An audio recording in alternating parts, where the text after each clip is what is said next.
Carpool is a pretty fun film. I didn't completely love it, but if you're looking for something that's an easy watch, then it might be a good one to check out.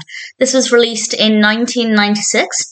It's directed by Arthur Hiller, written by Don Reimer, and we have a cast including Tom Arnold, David Paymer, and Rhea Perlman. I hadn't heard of this. It's because of Rhea Perlman that this came to my attention, and I didn't mind it. It was not too bad.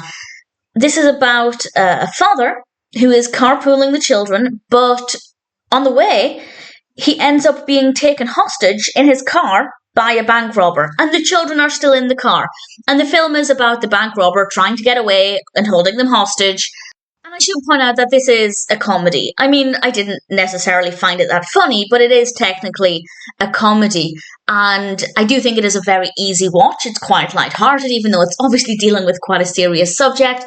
And I found it to be unpredictable. And it has quite a silly, fun quality to it. So if that's the kind of film you like, films that are a little bit silly, unpredictable, then it definitely might appeal to you. But what I will say works really well in the film's favour is the character of the bank robber, because we actually get to know a little bit more about him. We dig a little bit deeper into his character and his backstory. And that's not to say that that excuses anything that he does, but it's certainly interesting to learn more about him and to learn about the man behind the crime and maybe come to a conclusion about what led him down this path. So I thought that was quite thought-provoking and quite well done. Definitely a very well-written character. One of the reasons I didn't personally completely love it is that a lot of it is set in the car, and that's obvious. That makes perfect sense for the narrative.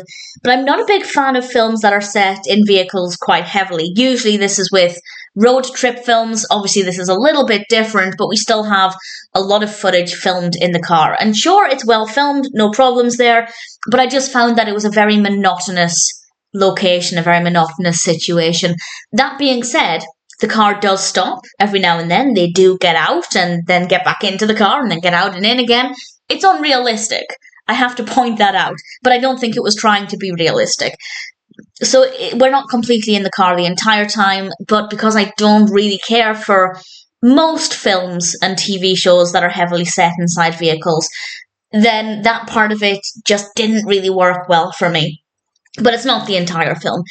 Do I recommend it? Sure. It's not amazing. It's not the most engaging.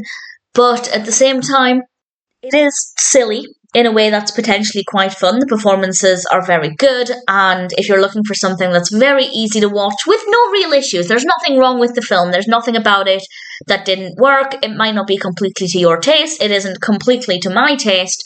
But I can't fault it. There's nothing specific that's wrong with it. If you're looking for an easy watch, give it a go. Carpool is not a film I can ever see myself watching again. It's not a film I'd even heard of until I was looking through Rhea Perlman's filmography, and I decided to prioritise it because it sounded a little bit different. And with that, it did deliver. So it's not perfect, but if it sounds like it would appeal to you, if you're looking for something that's an easy, silly, fun watch, then Carpool is one that might be worth checking out.